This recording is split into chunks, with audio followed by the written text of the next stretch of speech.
পরমব্রত চট্টোপাধ্যায় আমাদের সঙ্গে বললেন, দিদি যেটা পরমদা বলছেন যে তাদেরও তো দায়িত্ব ছিল এই বিষয়ে, যে মিটিংটা হয়েছিল সেই মিটিংয়ে একটা ব্যবস্থা নেওয়ার। তো সেই ক্ষেত্রে আপনারা তাহলে কি হয়নি? একজন অভিনেতাও বলছেন সেই কথা। পরম শুধু অভিনেতা নয়, পরম পরিচালকও বটে। তার একটা ছবি এখন অলরেডি চলছে, এই রাত তোমার আমার।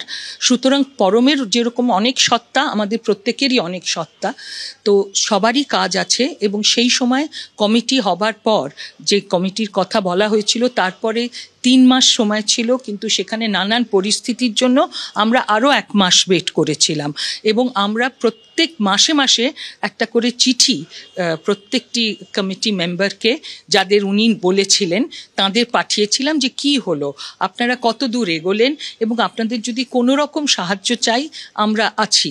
গৌতম দা একমাত্র আমাদের উত্তর দিয়েছিলেন যে না, এটা আর হচ্ছে না। আর কারা কারা উত্তর দেননি, কাদের থেকে উত্তর পাননি? আর যে 4-5 জন ছিলেন তার মধ্যে তো দেব, প্রসেনজিৎ তারাও উত্তর দেননি। প্রসেনজিৎ ফোনে আমায় বলেছিলেন, ওর সঙ্গে আমার যোগাযোগ ছিল, বলেছিল যে আমি কিছু করার নেই, কারণ এখনো কমিটি হয়নি, কমিটি নোটিফিকেশন হয়নি, কোনো মিটিং হয়নি। গৌতম দা বলেছিলেন হ্যাঁ কোনো মিটিং, এবং লিখিতই জানিয়েছিলেন যে আমি চেষ্টা করছি, আমি কথা বলছি, কিন্তু কিছু হয়নি।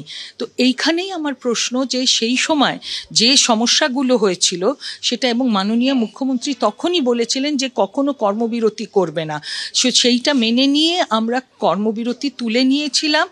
আজও আমরা চাই না যে কোনো রকম কর্মবিরতি হোক, কিন্তু যেভাবে আমাদের কাজগুলোকে বন্ধ করে দেওয়া হচ্ছে, আজকে সৃজিতের কাজ বন্ধ করে দেওয়া হয়েছে, জয়দীপের কাজ বন্ধ করে দেওয়া হয়েছে, এবং গতকাল জয়দীপের প্রডিউসাররা গিয়েছিল এবং সেই আমন্ত্রণ জানিয়েছিল, ফেডারেশন চিঠি লিখে যে 7টার সময় এসো। ওরা 7:10 গিয়েছে, 7:40 অবধি বসেছিল। অবশেষে ওদের ক্লেরিক্যাল স্টাফ বলেছেন আজকে স্বরূপবাবু আসতে পারবেন না, কালকে জানানো হবে। এইটাই বলছেন যে স্বরূপ বিশ্বাস তিনি আপনাদের সঙ্গে সেই সহযোগিতাটা করছেন না, যে সহযোগিতা করার কথা ছিল। কারণ নাম বলছি না, সেই অর্থে কালকে যেহেতু ডেকেছিল ফেডারেশন থেকে, সই করেছিলেন চিঠি সেখানকার সেক্রেটারি অভিজিৎ, এবং তারপরে ওখানে যাবার পর কেউ ছিল না ওখানে, কিন্তু অবশ্যই আমাদের সভাপতির সঙ্গে কথা বলার কথা ছিল। এবং আমি বলছি না যে ও সহযোগিতা করছে না বা কোনো একজন, এদের অনেককেই, এই যে পুরো যারা রয়েছেন, যা আজকে যে সৃজিতের যে কাজটা বন্ধ হলো, সেখানে কিন্তু একজন প্ররোচিত করেছে, সমস্ত টেকনিশিয়ানদের বলেছে যে সৃজিতের কালিমা লিপ্ত করেছে ফেডারেশনের মাদার বডিকে। সেই ব্যক্তিকে, সে একজন আর্ট সেটিং এর গণেশ রায় বলে তিনি বলেন, এবং তিনি বলেন যে যতক্ষণ না, এবং সেটা হোয়াটসঅ্যাপে ওদের গ্রুপে করেছে, এবং যতক্ষণ না সৃজিত ক্ষমা চাইছে ততক্ষণ তোমরা কাজ করতে যেও। এই অবস্থা থাকলে তো ক্ষমা চাইবে কিসের জন্য, কিসের ক্ষমা? আমরা তো কোনো অন্যায় করিনি, ক্ষমাটা চাইবো কার কাছে, কেন? আমরা তো কেউ টেকনিশিয়ান বিরোধী নই। আমি এত বছর, 30 বছরের উপরে আমি এখানে কাজ করছি, এবং তার আগেও সাংবাদিক যখন ছিলাম তখনও টেকনিশিয়ানদের সঙ্গে আলাপ ছিল, এবং আমি জ্ঞানত কোনো দিন আমার মনে হয় না আমি কোনো টেকনিশিয়ানের কোনো ক্ষতি করেছি, বরং হয়তো সাহায্যের হাত বাড়িয়ে দিয়েছি। সেই জন্যই আজকে এই অবস্থা। টেকনিশিয়ানরা ভাবছে যে আমরা ডিরেক্টররা তাদের ভাবানো হচ্ছে। সিরিয়াল এখন সম্পূর্ণভাবে শুটিং কি শুধুমাত্র একটিই বন্ধ, নাকি সবই মোটামুটি এই স্টুডিওতে বন্ধ? না, শুটিং বন্ধ, এইটা তো শুটিং শুরুই হয়নি।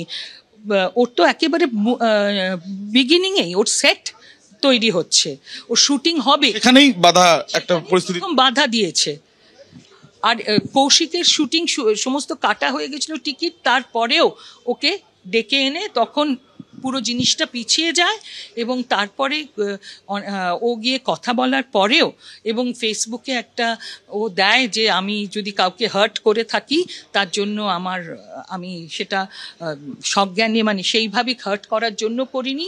ও বলে যে আমি বুঝিয়ে বলেছি ওদের কোন প্রেক্ষিতে আমি কি কথা বলেছি, এবং তারপরে কৌশিক বলে যে আমার শুটিং হচ্ছে, হ্যাঁ, কিন্তু সেটা আজ অবধি হচ্ছে। এখনো তো এই অচল অবস্থা দেখা যাচ্ছে, প্রচুর মানুষ বাইরে দাঁড়িয়ে রয়েছে। ডেফিনেটলি, কারণ তারা সবাই, কারণ আজকে সৃজিতের উপরে দেখো, প্রথমে সিনেমার কৌশিকের উপরে কোপ পড়লো, তারপরে web series Joydeep web series, এখন টেলিভিশন হচ্ছে আমাদের রুজি রুটি প্রত্যেকের, সেই সমস্ত কলাকুশলীদের। এটা কিন্তু ইন্ডাস্ট্রির একটা বড় পাওয়ারফুল জায়গা, সেই জায়গাতেই এত বড় একটা সমস্যা। এবং যে সৃজিত অলরেডি 3টে তার সিরিয়াল রয়েছে যেগুলো টপ সিরিয়ালের মধ্যে পড়ে।